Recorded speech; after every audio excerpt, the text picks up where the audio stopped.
México, en Avenida Mariano Otero 34. Cara a Cara, información de primera mano en voz de sus protagonistas. Escucha a Cara.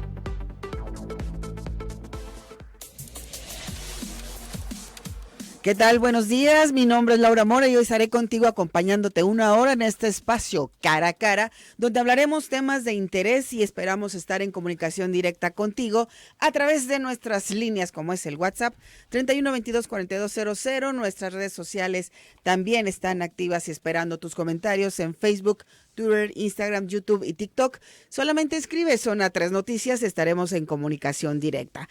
Así que hoy tenemos varios temas, estamos en el mes de la prevención del cáncer de mama, así que estaremos hablando sobre este tema que es bastante importante y también la importancia de involucrarse en pareja para poder detectar este padecimiento que sufren en su gran parte las mujeres, pero también son los hombres.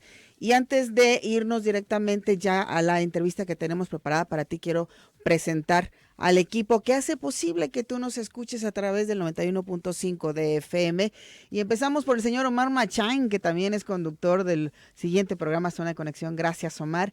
También saludamos en redes sociales a Said Yamel Gómez y en redacción a Dulce Rodríguez y claro, por supuesto, el eje de este espacio, Laura Martínez Gamiño, a quien agradecemos que esté siempre al pendiente de la producción de este espacio. Así que quédate con nosotros porque también además de esto, después de que se detecta el cáncer de mama en una mujer, bueno, pues también hay que darle un seguimiento emocional, psicológico, y luego viene la reconstrucción. Son varias las etapas que tiene que pasar o vivir una mujer cuando se le detecta el cáncer. Por eso es muy importante detectarlo a tiempo. El cáncer de mama no se previene, pero sí se detecta a tiempo. Así que hay que tomar todas las medidas precautorias, pues para detectar a tiempo esto. Sabemos que hay ciertas condiciones que pueden generar o hacernos más proclives al cáncer de mama.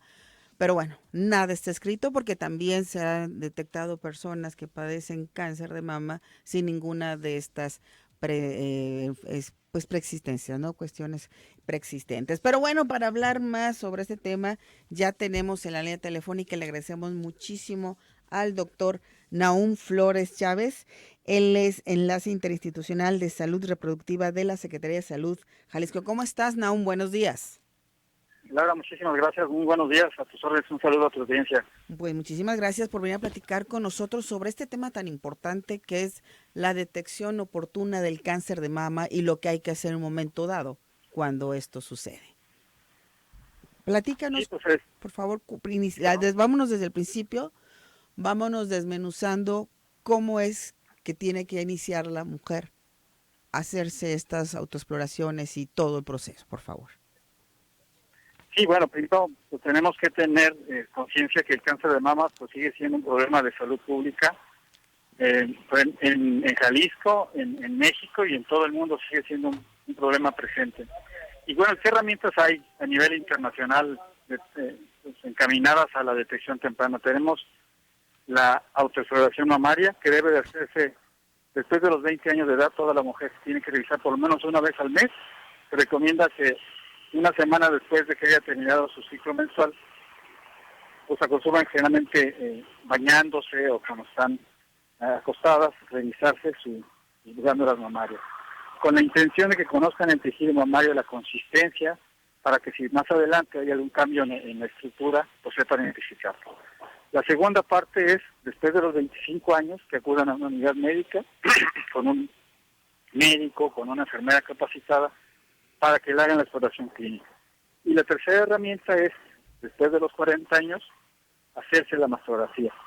La intención de la mastografía, a diferencia de la exploración, es que detecta lesiones menores de 1 centímetro. Esa es la importancia del estudio. Y cuando son lesiones menores de 1 centímetro, y llegar a ser algún problema sospechoso, pues la evolución es mejor, ¿no? Entonces tenemos estas 3 herramientas que son nuestras, pues como decir, son nuestras armas para poder detectar en forma temprana el cáncer.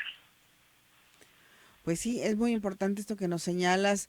Y nosotros hacíamos mención antes de iniciar la entrevista contigo, Nahum, con relación a la importancia ya cuando las mujeres tienen pareja o están casados, que también enseñen a su pareja a detectar, porque a veces son ellos los que pueden conocer más, ¿no? De nuestro cuerpo, obviamente, por las situaciones de la intimidad que se llega a tener. Entonces sí es importante que si ellos llegan a detectar algo diferente en el cuerpo de su pareja, pues que también lo digan, ¿no? Sí, claro, y tocas un aspecto muy importante y qué bueno que lo mencionas. El análisis, el estudio, el abordaje del cáncer, de la prevención, pues ya se está haciendo el esfuerzo que sea involucrando a la pareja. Porque recordemos que cuando una mujer desafortunadamente hace el diagnóstico de cáncer de mama, no solamente de cáncer de mama, cualquier tipo de cáncer, pues no solamente se enferma la mujer, se enferma toda la familia. Definitivamente. Y entonces, pues desafortunadamente a veces la mujer se deja hasta el final, ¿no? Las mujeres culturalmente están pues entregadas a la familia, ¿no? Cuidan a los hijos, cuidan a la mamá, al papá, cuidan al esposo, pero ellas no, a veces lo dejan un poquito para después. Entonces estas fechas es muy importante que recordemos que, pues también que se den su tiempo, que vayan a ver a su médico para hacer este tipo de actividades, ¿no?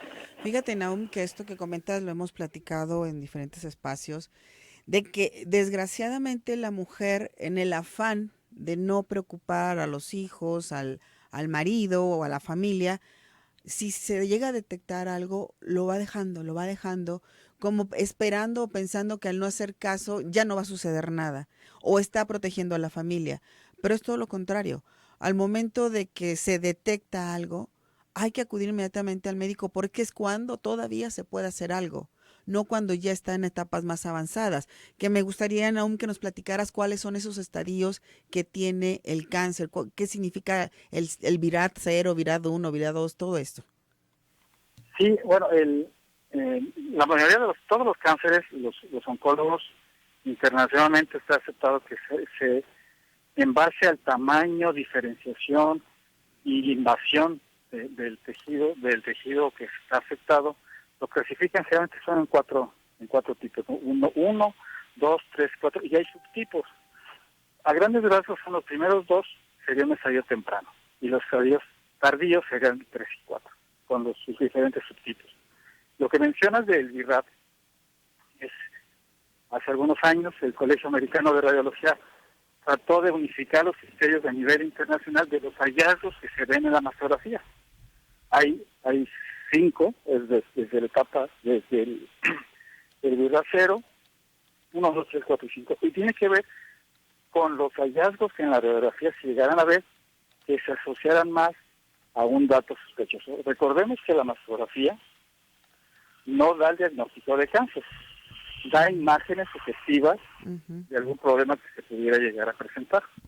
Esta clasificación internacional orienta mucho al médico, al ginecólogo, al oncólogo, al médico familiar, de qué hacer dependiendo de la categoría de ese VIRAT. Pero lo importante que perdón, que las personas sepan es que el diagnóstico de sospecha de la mastografía no es diagnóstico de cáncer. Y es algo importante ahorita que mencionamos la exploración, el miedo que da a revisarse. Recordemos que no toda bolita, no toda lesión, no todo cambio que veamos en la glándula mamaria va a ser cáncer. Para que las mujeres tengan la tranquilidad que generalmente las lesiones de la patología mamaria son benignas. Me gustaría hacer una pausa, Nahum. Sí. Precisamente esto, además de que pudiera ser cáncer, ¿qué otro tipo de patologías podemos detectar en la mama? De la patología mamaria, la mayoría son benignas, como comentamos. Hay fibroadenomas, hay mastopatía fibroafísica, hay ectasias distales. Son fenómenos generalmente inflamatorios, pero benignos. Y generalmente no se asocian a cáncer. Generalmente son molestias que se relacionan con el ciclo, aumento de la turgencia mamaria. Porque otro dato importante que hay que recordar es que el cáncer no duele. Hay mujeres que dicen, bueno, si a mí no me duele nada, pues seguramente no tengo cáncer. Nada que ver. Eso es más engañoso, Las ¿no? lesiones, ¿perdón? Eso es lo engañoso, que no se siente dolor y se cree que no es nada malo. Y también por el contrario, hay gente que empieza la preocupación cuando siente algún dolor, ¿no? Nunca tenían dolor, cuando era una mujer joven no tenían ningún problema, y luego conforme pasan los años pueden llegar a tener algunos síntomas, puede ser cuando empieza la mastopatía fibroquística, da un poco de dolor. Y lo pueden asociar con cáncer, nada que ver. Aquí lo importante es que la sintomatología no tiene nada que ver con el cáncer. Ok. Bueno, continuamos entonces con las etapas de detección. Sí, entonces mencionaba esta clasificación de radiología en la etapa, los primeros de grado 1 y de grado 2 nos dice que no hay nada maligno, hay quizá algún dato sospechoso de inflamación. El DIRAD 3 es una clasificación que nos dice que hay algo ahí que no parece que es cáncer, pero quizá hay que hacer estudios complementarios como el ultrasonido, que también da pie a que cometemos. ¿Qué es mejor, ultrasonido, radiografía o mastografía? Eso es muy frecuente que las mujeres se pregunten, ¿no? Son estudios complementarios, hay algunas indicaciones para el ultrasonido, hay indicaciones para la mastografía, pero son estudios que se complementan. De hecho, la mayoría de las veces la mastografía va junto con el ultrasonido. Otra cosa importante, si ya dijimos que después de los 40 años se recomienda la mastografía, ¿qué pasa con las mujeres menores de 40 años? Ahora, cuando están en estas campañas, muchas mujeres se acercan con nosotros, que son mujeres de 20 y tantos años, de 30 y tantos años, y si yo quiero hacer mi mastografía. Técnicamente la mastografía no es de gran utilidad a esas edades. Por eso cuando tienen algún factor de riesgo o se sienten algo, hay que acudir con su médico. El médico quizás les indique el ultrasonido y dependiendo de las características que se vean deformadas por ultrasonido, ya se harán algunos otros estudios. Pero entonces son estudios complementarios. Y continuando con la presentación del DIRAD 4 y 5, ya son datos que sugieren que hay algo que hacer. Quizá si el oncólogo ve en la radiografía, en la mastografía, que es un dato más sospechoso, quizá habrá que hacer una biopsia. ¿Qué es la biopsia? Pues quitar un pedacito de tejido y analizarlo en el laboratorio. Pero vuelvo a repetir, que no se espanten. Si llegan a tener un diagnóstico con un DIRAD 4 o 5, no es cáncer. Hay que hacer el estudio más. Eso es importante. Ahora bien, una vez que se detecta el cáncer en el seno, ¿cuáles son los tratamientos a seguir? ¿Necesariamente se tiene que retirar o hay otro tipo de alternativas? Hay varias alternativas ya. Como habíamos comentado, dependiendo de la etapa en que se encuentre el cáncer, el tamaño, si hay invasión o no, si hay ganglios. Los ganglios son estructuras que tienen que ver con el sistema inmune, que están cerca de la mama, en el hueso axilar, en la axila. Son varias cosas que se ven cuando ya se hace el diagnóstico de cáncer. Y los tratamientos a veces son solamente tratamientos conservadores. Ha evolucionado un poquito los manejos oncológicos. Tradicionalmente se tiende a hacer, si es un diagnóstico, una etapa avanzada, puede ser una mastectomía, quitar la mama, dar quimioterapia, dar radioterapia, dar tratamientos supresores hormonales, pero también si se detecta a tiempo, cuando hay una lesión muy pequeñita, puede ser un tratamiento más conservador.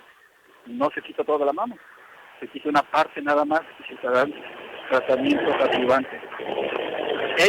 Hay las dos escuelas en oncología, pero va a depender de cada paciente. No podemos decir así como receta de cocina si es un cierto tipo de tumor en cierto estadio, pues solamente se tiene que hacer eso, o se tiene que hacer otro. El oncólogo valorará todos esos factores que comentábamos y determinará si amerita un tratamiento más radical, como lo comentamos, ya va a depender de eso. Pero sí hay avance y ya no es solamente la mastectomía, ¿no? Entonces ya hay alternativas ayudantes con muy buenos resultados. Perfecto, Naum. ¿Tienen ustedes en este momento alguna campaña donde puedan acudir las personas, las mujeres, a detectarse, a checarse? Estamos a la campaña, sí, en este mes bueno, con el Día Internacional, que sabemos que es el día 19 de octubre, pues ya poco a poquito ha abarcado todo el mes, ¿no? Antes era una semana, cerca del 19, ahora ya todo el mes de octubre, en todo el país se hacen actividades para concientizar. Y básicamente eso, ¿no? Recordarles de la autoexploración, recordarles el acudito en el médico de exploración clínica y la toma de mastografía. Pero algo importante, no solamente es en octubre, nosotros hemos seguido trabajando a pesar de la pandemia, los mastógrafos siguen abiertos, obviamente con sus medidas de seguridad sanitaria, y seguimos esperando. Si alguna mujer no puede en este mes hacerse sus estudios, en noviembre se va a atender igual, en diciembre, y todo el año vamos a estar trabajando también. Perfecto, pues queremos agradecerte esta conversación con Cara a Cara y con todos nuestros radioescuchas, porque es muy importante la salud para poder seguir adelante y también despejar dudas, ¿no? Porque de repente el miedo no nos permite actuar como debemos, porque pues si no me da cáncer, ¿qué voy a hacer? Bueno, y si te da, de todas maneras tenemos que accionar y tenemos que buscar las maneras de que se detecte a tiempo, porque lo comentabas al inicio, Nahum, esto es muy desgastante para las familias, para la persona que lo padece, y entre más tiempo pase, se convierte en un desgaste más fuerte. Entonces, es importante detectar a tiempo. Repetimos, no se previene, pero se detecta a tiempo. Y algo muy importante, si me permite decirlo, es a veces las mujeres jóvenes piensan que esta es una enfermedad de las personas mayores. La etapa de mayor incidencia de los 50 a los 60 años. A veces pensamos que nada más de mis abuelitas, ¿no? Son cánceres de personas mayores de 60 años. No, hay casos reportados de menores de 40 años. En 2020 tuvimos 27 casos de menores de 40 años. Entonces, todas las mujeres, todas las edades a partir de los 20 años deben estar ya conscientes de revisarse y si hay alguna cosa de acudir a la unidad médica. Pues así es. Muchísimas gracias, Nahum. Al contrario, estamos a la orden. Hasta luego. Él es el doctor Nahum Flores Chávez, de Enlace Interinstitucional de Salud Reproductiva de la Secretaría de Salud Jalisco. Hacemos nuestra primer pausa y regresamos. Esto es Cara a Cara.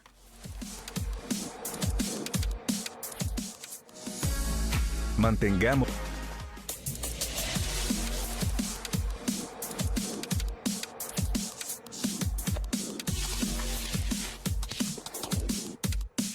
Ya estamos de regreso a Cara a Cara. Te invito a que te pongas en contacto con nosotros a través de nuestro WhatsApp 3122-4200. Hoy estamos abordando el tema central del cáncer de mama, la detección y todo lo que hay que hacer cuando esto sucede. Hace un momento hablábamos con el doctor Nahum de cómo detectar, cuáles son las etapas del cáncer y cuáles son las acciones que hay que realizar cuando ya se detectó este padecimiento. Bueno, ahora vamos a platicar qué sigue, cómo se vive, qué hacer cuando ya te dicen tienes cáncer y cómo afrontarlo de una manera, pues, valiente, por decirlo de alguna forma, ¿no? Porque finalmente las cosas están ahí y tenemos que enfrentarlas. Y para ello platicamos con Mari Carmen Guerra Arias. Ella es profesora del Instituto de Humanidades de la Universidad Panamericana. ¿Cómo estás, Mari Carmen? ¿Qué tal? Muy buenos días, contenta de estar aquí con tu auditorio. Muchísimas gracias por hablar sobre este tema tan sensible y tan importante para concienciar a las personas de que hay que buscar siempre el detectar cualquier situación a tiempo. Evadirla no nos ayuda en nada. Así es, así es. Entonces, ahorita contigo vamos a platicar de qué hacer cuando ya me dijeron tengo cáncer, cómo lo afronto, qué hago. Mira, yo creo que nadie está completamente preparado para una noticia de esas. Todo mundo pensamos, mi vida es feliz, mi vida es plena. Eso le pasa a otros, no a mí, yo no tengo ningún factor de riesgo. Claro, a mí no me va a pasar, yo estoy bien, es solo una revisión de rutina. Pero la sorpresa viene en el momento de la noticia, ¿no?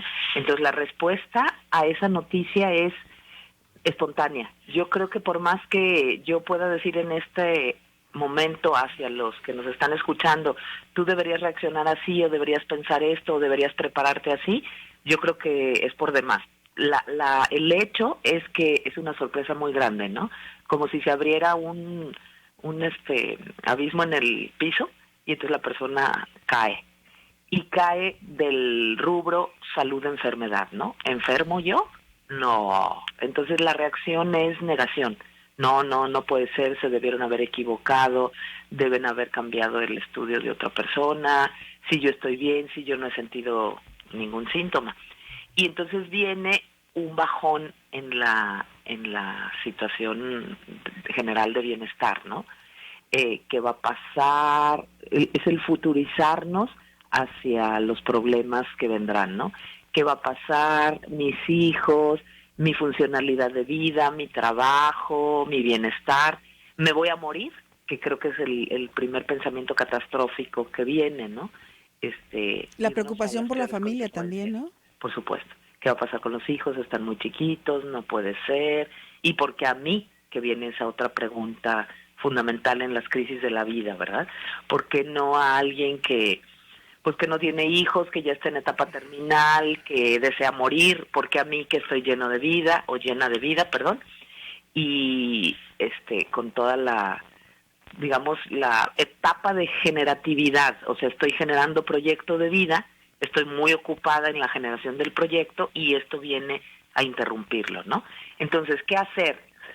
Lo primero es entender que este es el proceso de la vida, que si no te había pasado un evento de este tipo, una crisis vital, lo vamos a llamar, o una interrupción de tus planes vitales, es porque no, digamos, históricamente no te había tocado. Sin embargo, la vida, el proyecto de vida siempre estará integrado con estas crisis vitales que nos presenta en una o en otra etapa, ¿no? Porque el sueño es, lo voy a superar, viene pues toda la operación, ¿no? La amputación de la mama, etcétera, las radiaciones en caso de que los médicos lo decían así, bla, bla, bla, y entonces ya estoy bien, ya volví a ser quien era, todo se restablece, y entonces cuando la persona no integra la crisis a la vida como un natural, digamos, es muy difícil decir este concepto, pero la vida está integrada con grandes logros, pero también con grandes crisis. Entonces, si nosotros no la hacemos la crisis parte de nuestros retos de vida, vamos a estar peleando por quitarla. Entonces tenemos dos problemas, la crisis en sí misma, más la desesperación por aventarla fuera de nuestro alcance, ¿no? Mira, Mari Carmen, tenemos aquí un comentario Sí, claro. que me parece muy importante compartirlo. Sí, gracias. Dice Adriana, ¿y cómo decirle a mi hermana que el tratamiento del cáncer no funcionó y que se va a morir? ¿Cómo se lo digo? Ay, Diosito. Sí, son las noticias que nadie quisiera dar, ¿verdad? Yo creo que a mí lo que me ha enseñado la vida es que con la mejor naturalidad del mundo y con el mejor optimismo posible.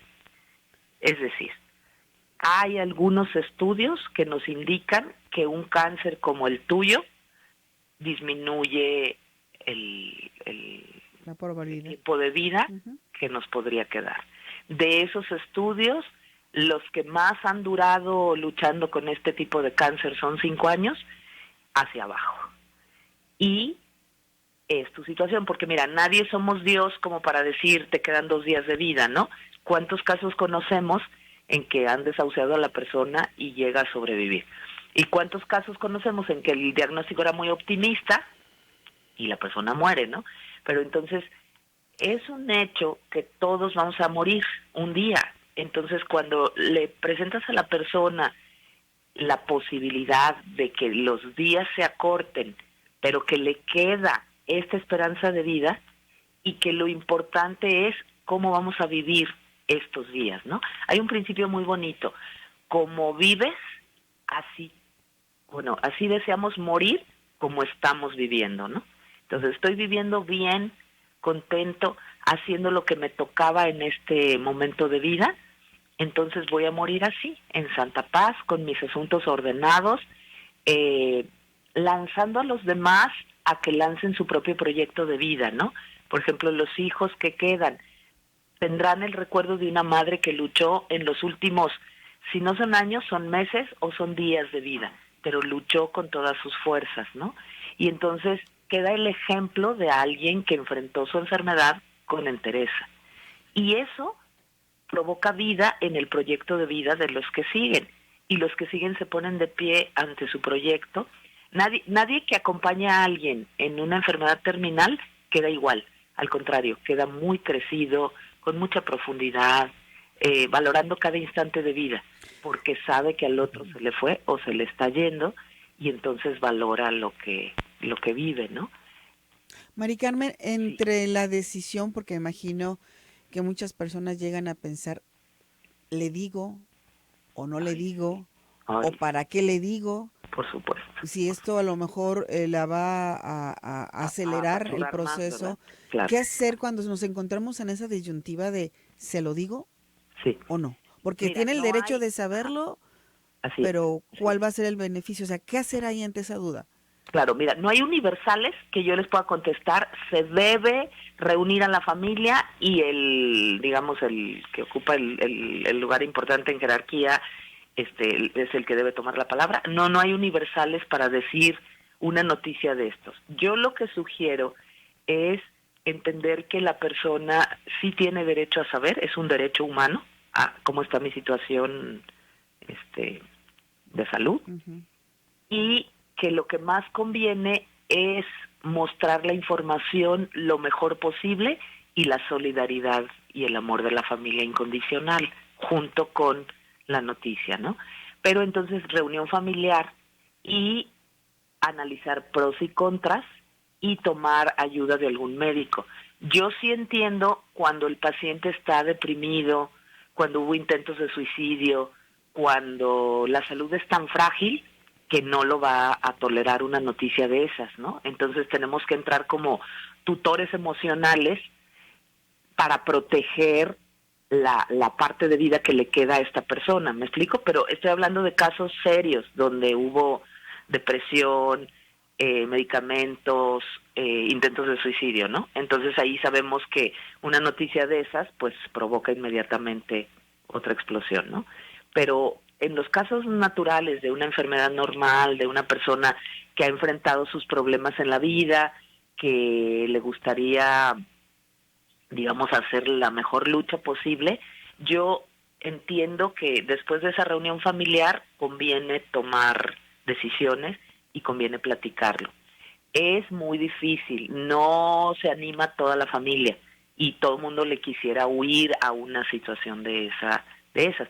Pero voy a lanzar la pregunta, ¿cómo me gustaría a mí que me trataran si yo estuviera en su lugar, ¿no? Me gustaría que me dijeran qué me está pasando, cuáles son los tratamientos, qué esperanzas de vida tengo. Y te vas a dar cuenta que la mayoría de las personas saludables sí lo quisieran. Yo misma te hago la pregunta y me la hago a mí. A mí sí me gustaría que me trataran con realismo, ¿no? Porque te preparas, porque las personas que están en etapa terminal se preparan a despedirse de este mundo y eso es un proceso muy doloroso pero muy hermoso, porque al final se queda lo importante, ¿no? Y cuánto bien hacen esas despedidas para la vida, ¿no? Son testamentos emocionales para quien queda. Así es. Pues Mari Carmen, muchísimas gracias por esta charla. Ay, encantada. Un abrazo al auditorio. Gracias, hasta luego. Buen día. Ella es Mari Carmen Guerra Arias, profesora del Instituto de Humanidades de la Universidad Panamericana. 33 18 80 76 41 es nuestro WhatsApp. Nuestras redes sociales, Facebook, Twitter, Instagram, YouTube y TikTok, @Sonatesnoticias. Es así como nos encuentras. Esto es Cara a Cara, regresamos.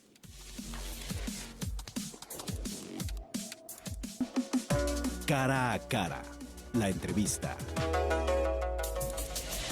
Son las 9:40. Estamos transmitiendo a través del 91.5 de FM. Esto es Cara a Cara. La invitación a que te pongas en contacto con nosotros a través de nuestro WhatsApp 33 18 80 76 41. Tus comentarios son siempre muy bien recibidos, así que esperamos tus llamadas y comentarios.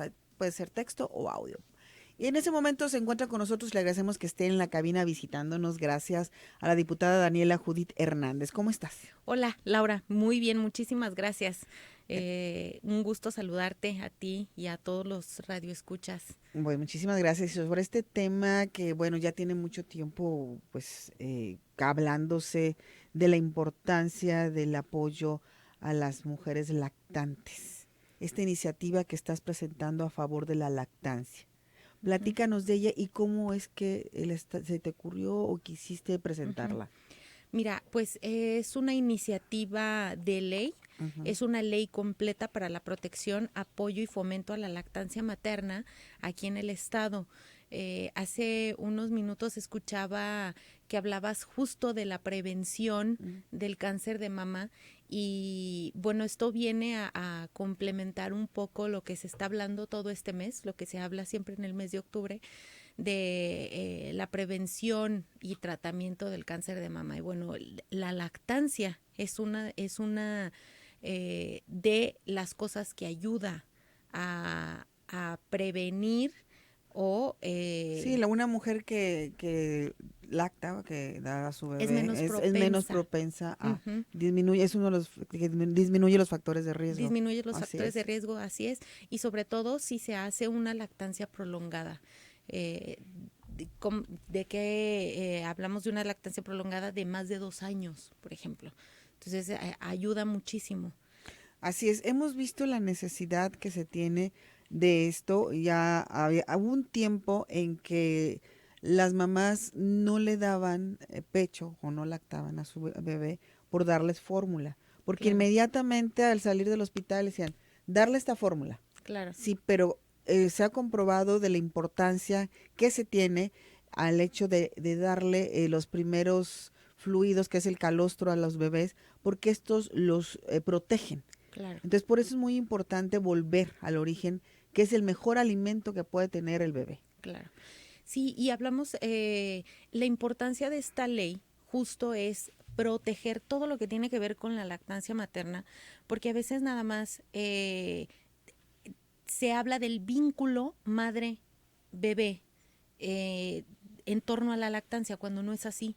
Si nosotros fomentamos y protegemos y apoyamos de una manera integral a la lactancia, tiene beneficios económicos para la sociedad, tiene beneficios de salud para la sociedad. En un futuro tendríamos madres y niños y niñas mucho más sanos. ¿Por qué? Porque establecer una lactancia materna prolongada permite bajar los riesgos de obesidad infantil, permite la prevención, por ejemplo, de enfermedades cardiovasculares en las madres, de alergias en los niños y niñas, por ejemplo. O sea, es todo un tema que es integral y que así se tiene que ver, y que la sociedad poco a poco tenemos que ir ampliando el panorama y ir abriéndonos más a este tema. ¿Por qué? Porque sí, cuando se viene el boom de las fórmulas, por ejemplo, lo que comentábamos es, le decían a las madres que se iban a esclavizar al estar lactando. Por eso les daban las fórmulas de manera inmediata. Cuando ahorita tenemos muchísimas herramientas para no cortar la lactancia materna, aunque trabajes, aunque estés fuera de casa. De hecho, es de lo que estás buscando con esta iniciativa, ¿no? Habilitar los lactarios y que se le otorgue el tiempo a las mamás para poder estar con su bebé y también poder extraer la leche. Así es, las extracciones son sumamente importantes. Pongo a veces de ejemplo mi caso particular, que fui una mamá que lactó durante 2 años y medio y siempre he trabajado. No he parado de trabajar, estuve el tiempo que tenía que estar con mi hijo después de que nació, pero siempre iba, el extractor de leche era mi mejor amigo, entonces, pero necesitaba yo los tiempos suficientes para poder extraerla. 3 horas, espacios de 3 horas para poder hacer las extracciones. Esto es una de las cosas que contempla la ley, que en los espacios laborales las mujeres tengan oportunidad de tener esos espacios para poder extraerla, hacer sus bancos de leche en casa y no cortar la lactancia materna. Esto es sumamente importante, que tengan ellas los espacios de tiempo y las salas o lactarios adecuados para poder hacerlo.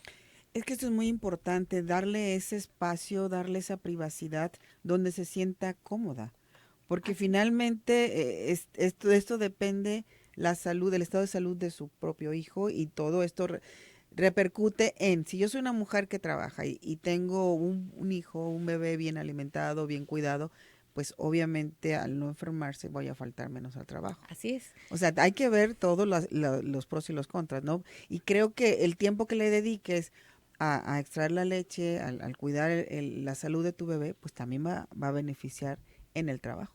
Así es, y estos tiempos que se prevén en la ley que tienen, que deberán tener las madres en los centros de trabajo, pues sin duda alguna no será hasta los 2 años, o sea, el tiempo en la que más hay producción o se debe de cuidar más una lactancia es hasta los 6 meses. A partir de ahí, los bebés ya reciben una alimentación complementaria. Entonces ya las madres a partir de los 6 meses ya pueden estar alternando y acomodando sus horarios de manera mucho más flexible. Pero sí, durante los primeros 6 meses de vida hay que cuidar que tengan los tiempos adecuados en los lugares de trabajo y los espacios adecuados para poder hacerlo. Y además la información, o sea, son muy necesarias las asesorías sobre lactancia en todos los niveles de salud. Puntualizas en tu propuesta que solamente 10 de cada niño en México cumple con las recomendaciones nutricionales en los primeros meses de vida. Por eso la recomendación es que durante los primeros 6 meses sea el único alimento que el bebé reciba, que Sí. es lo que acabas de comentar en este momento. Sí, lo que se llama lactancia materna exclusiva durante los primeros 6 meses de vida, pero un dato importante es que es 1 de cada 10 niños en México. 1 de cada 10 niños logran tener hasta los 6 meses leche materna, ¿no? Entonces es un porcentaje muy, muy bajo, porque los demás empiezan desde que nacen, les empiezan a dar fórmula, o sea, desde el hospital. Sí. Entonces es lamentable que ni siquiera en los hospitales y públicos y privados cumplan con la norma oficial mexicana que protege la lactancia materna. Entonces, eso es lo que esta ley también va a contemplar, la vigilancia que se cumplan todas las normas para la protección de la lactancia materna, que desde el primer minuto que nace el bebé esté cerca de la madre para poder tomar leche materna, para poder que empiece el proceso de succión y que baje la leche para que pueda tener ese alimento de manera inmediata. Mira, aquí nos preguntan, que es la terminación 5154, dice, buen día, ¿hasta qué edad se debe dar pecho al bebé? Eso es decisión de la madre, la verdad, Pero mínimo son 6 meses. Mínimo son 6 meses de leche materna exclusiva. Después sería la complementaria. Lo que la Organización Mundial de la Salud recomienda es que después de los 2 años, hasta después de los 2 años, una lactancia materna prolongada. ¿No lastiman con los dientecitos? No. ¿No? No. Digo, porque una cosa es cuando están bebés y no tienen dientes, pero luego ya con los dientes. Aprenden, los bebés y los niños aprenden y bueno, es un aprendizaje en conjunto. Sí se dan casos de que puedan lastimar justamente cuando están en el proceso de dentición. Todavía no los controlan. Es muy normal, pero ellos solos aprenden. Te comento que yo a veces doy como mis referencias particulares. A mí una sola vez me sucedió y hablando tal cual así con mi hijo, eso no, me duele, se acabó el tema, ¿no? O sea, nunca más me sucedió ni... Entendió. Él entendió, ¿no? Bueno, mira, aquí nos dicen también, súper buena propuesta, con mi novia hemos batallado en su trabajo por la lactancia y nos apoyamos para cuidar a la bebé. Sí, pues son los obstáculos que se viven de las mujeres que vamos a trabajar fuera de casa. Dice Adriana, amamanté a mis 4 hijos y fui feliz. En los hospitales públicos no se da fórmula a los niños, solo se amamanta. Pues eso es muy importante. Y luego por acá dice Javier, buenos días, mi esposa ya no le salió leche. En esos casos, ¿uno qué puede hacer? pues entonces ya se recurre a la fórmula en este caso. Pues lo que pasa es que cuando suceden ese tipo de cosas, no es que ya no tenga leche, es que se detiene el proceso de succión del bebé. O sea, no se estimula ya. No se estimula ya. O sea, a mayor succión, mayor producción de leche. Siempre va a ser así. Todas las mujeres están, o sea, nuestro cuerpo está habilitado con esas capacidades. Entonces, a menos que suceda algo extraordinario con los bebés prematuros, por ejemplo. O sea que hay casos en los que no hay producción porque el bebé nació prematuro, no hay tanta estimulación. Bueno, entonces ahí, por eso, se debería recurrir a los bancos de leche, por ejemplo. Además de lo que ya nos señalaste en esta propuesta que estás haciendo, ¿qué más, qué otras cosas estás solicitando para que pues se apoye la lactancia? Bueno, se plantea en esta ley que exista la dirección de lactancia materna que dependa de la Secretaría de Salud, que sería la dirección la encargada de vigilar todas las políticas públicas en torno a la lactancia materna, tanto a nivel estatal como en coordinación con todos los municipios, para que se apliquen todas las normas que se tengan que aplicar y sean los vigilantes tanto en las clínicas públicas, privadas, en los consultorios públicos y privados, que se lleve de manera adecuada una asesoría y la protección de la lactancia materna. ¿Cómo ha sido recibida esta propuesta que has hecho? Pues mira, hasta ahorita ha sido muy positiva porque pues es un tema muy noble, es un tema que va en beneficio de todas las niñas y los niños de nuestro estado, de los bebés, de las madres lactantes, y bueno, es positivo cómo se ha recibido este tema y esperemos que así lo podamos seguir empujando hasta que en Jalisco tengamos una ley de protección a la lactancia. Ok, ya la presentaste. ¿Qué sigue? ¿Qué sigue ahora que ya la presentaste? Bueno, ahora sigue que la turnen a pleno y de ahí que la pasen a comisiones para su estudio y lo que nosotros plantearíamos es que se hagan unas mesas de trabajo en conjunto con la Secretaría de Salud, que sería la encargada de estar al tanto y vigilando sobre todo los temas de lactancia materna, y trabajar junto para que se dictamine de una manera adecuada y posterior que pase a pleno para su aprobación.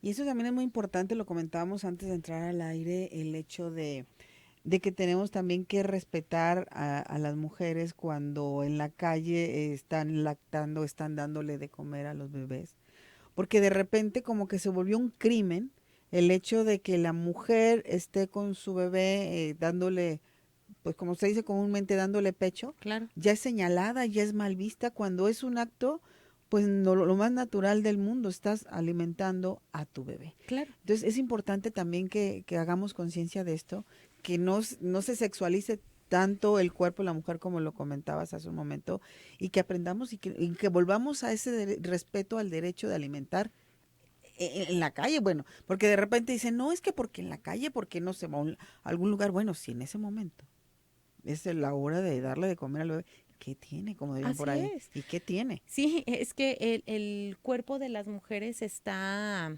extremadamente sexualizado. Desgraciadamente. Entonces se ven los pechos como si nada más para exclusivo disfrute de la sexualidad masculino. Ajá. O de la sexualidad, ¿no? Entonces hay que quitar un poquito ese tabú y esa idea para normalizar que es un alimento para los bebés. O sea, a cualquiera que nos da hambre en cualquier momento, pues vas y te compras lo que sea, ¿no? Un sándwich, unas papas, lo que sea, vas y comes, te sientas en un restaurante. Pues así los bebés, o sea, en cualquier momento que les da hambre y ya, ¿no? Y yo, bueno, siempre hago hincapié de este tipo de temas, la importancia de la educación. ¿A qué me voy con esto? Que es muy importante que cuando tú tienes hijos les enseñes desde pequeños todo esto, el respeto, la tolerancia, el entender las cosas, porque cuando crecen es lo que pasa, que no respetamos nada porque no tenemos una base. Entonces, desde ahorita a los niños hay que educarlos, hay que llevarlos por la idea de que no es malo ver a una mujer en la calle alimentando una criatura, porque cuando vas tú con tu niño y de repente lo ves, ay no, vente, ahí está esa mujer. No, o sea, ¿por qué? Claro. Al contrario, es algo natural. Entonces creo que todo comienza en casa y desde pequeños. Hay que educarnos y hay que educar también a los niños a que todo esto es un acto normal. Natural. Sí, así es. Por eso también contemplamos todas estas campañas de información en todos los niveles sociales, desde las parejas, el entorno familiar, los hijos, todo, niñas y niños, para que se vaya naturalizando más este tema.